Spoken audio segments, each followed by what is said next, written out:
What other tips do they have for us, Robin? So this is really interesting, Victor, because distracting yourself. And Hmm. again, secretly I rolled at this because how can you distract yourself? For me personally, I definitely take things to an extreme emotional level when I get negative feedback or a client's not happy or I'm in those conversations because like, oh Hmm. my gosh, what have I done? Like, where did I go wrong? How did Hmm. I get to this point? And then especially if I can't resolve it right away, I really get into overthinking and overthinking and overthinking. But it's interesting because it does say like when you're in the heat of an intense emotion, Hmm. distraction is a useful way to regulate your negative feelings as it's less effort than other techniques. And Hmm. I'm curious about that, Victor, because for me, like I like rabbit Yeah. hole into that of like over analyzing, overthinking. So I'm really curious, like for you, are you able to distract yourself before coming back after you've taken your 4 inhale breaths and then 8 second exhale breaths? Like, are you able Yeah. to do that? I think this is one that I do use is distracting, especially if you have the time to distract yourself. Like if you're having a Uh-huh. conversation and that's where you're heated, there's also a couple of tips here from this article of what you can do like at the same time as when you're having the conversation. But if you have the time, what I do is I will watch like the Disney fireworks, like a video of the Disney fireworks, or I'll watch like a funny video. Maybe I'll even call someone. Like if you're at the office, you can call Yes. like a friend or a family member. Don't let it out on them, but do vent and say, hey, I just need to talk to someone. This is going on. I'm like super super angry right now. I just needed to talk to Mhm. someone. That's a good distraction. Also, if you're in an office setting, just going to for a walk, so Yes. just or for a snack, getting a coffee, just doing something that will distract you from that which is making you angry. But it's easier said than done when you have that time to distract yourself. But when you're in the heat of the moment and you're in a call, how do you distract yourself? I think there are a couple of tips that they have over here, but I think I like the one that said maybe you can look around you and find all the red objects in the room, or you can That is kind of nice. play with your fingers. It says to feel the ridges of your fingerprints. So something that again kind of just distracts your mind. You can also go to your happy place. Yeah. So yes, I see that Robin is yelling at me, but in my mind, I am in Disneyland, Right. So even that, like just maybe I think we all do it. Someone's talking and you kind of zone them out. Hmm. Sometimes not intentionally, but you can also do it intentionally if they are upsetting you.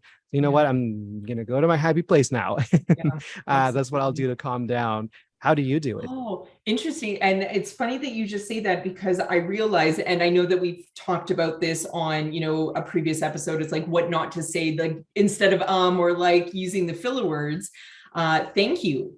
As Victor said, we used to work together. And then as I was transitioning out, Victor helped me with some of my accounts that I was leaving. And one of them, very specifically, as soon as I started, just chewed me out.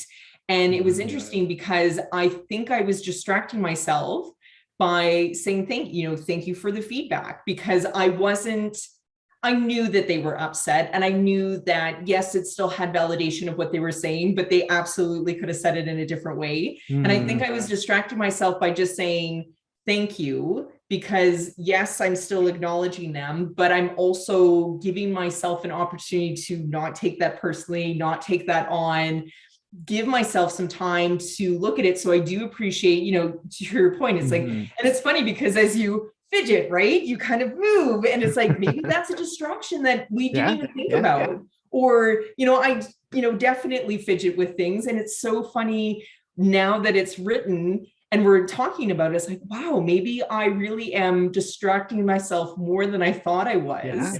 with those kind of fidgety, and I use air quotes again, the fidgets. But maybe it is like if you see somebody fidgeting, maybe that's a great opportunity for someone to identify that and Hmm. Hmm. kind of restart the conversation. But the thank yous, I've realized, is a big distractor for me to ensure that I'm taking what's coming at me, but also making sure that there's time to respond without having to do it right away.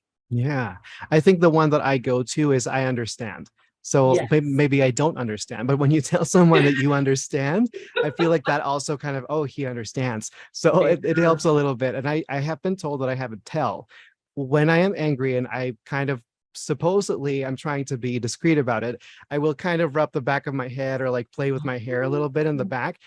Apparently I do that when I'm mad.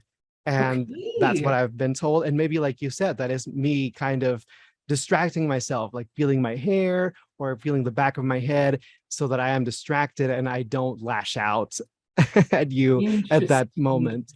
Oh, Yeah. I'm so curious for people that are listening. I would love to know more about this. Like, what are your distractions that you didn't think you were Yeah. doing, or that would be a fidget? And maybe it was something that, oh my gosh, when I'm in this intense conversation, that's so interesting, Victor, because I think the conversations that I've seen you in, I feel like you get very, is it stoic?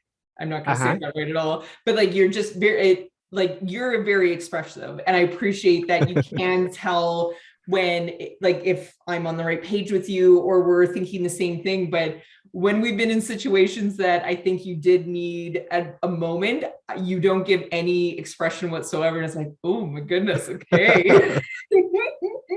I try. It's But hard. now apparently now you know what I do.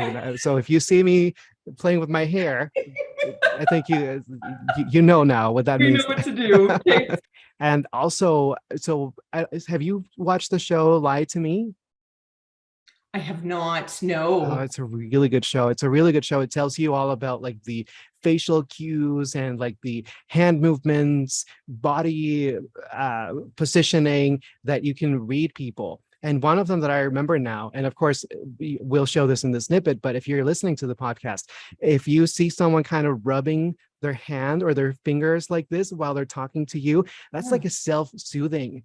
You're kind of self-soothing. So if you, again, if someone has like their arms crossed or their hands crossed and you see that they're doing this with their hands, they're kind of Yeah. rubbing their finger, that means that they're self-soothing. So what are you doing that they need to be self-soothing? Oh, So interesting. yeah, such a great great topic to understand even others. And Yep. sometimes you may not notice that you're upsetting the other person, but if you can identify these, the fidgeting or the playing with your hair or self-soothing, maybe, oh wait, hold on, am I saying something that's crossing the line? What's happening here, Yeah. that's causing that?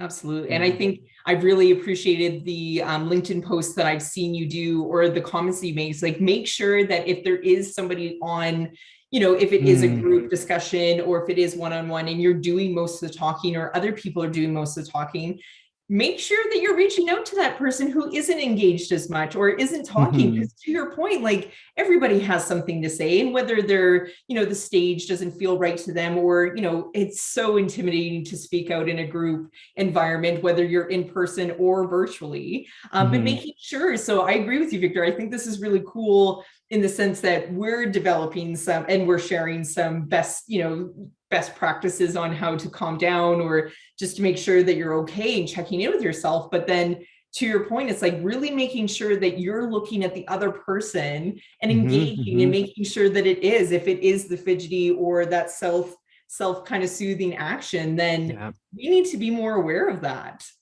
Yeah, definitely. That helps with social interactions that we have every day.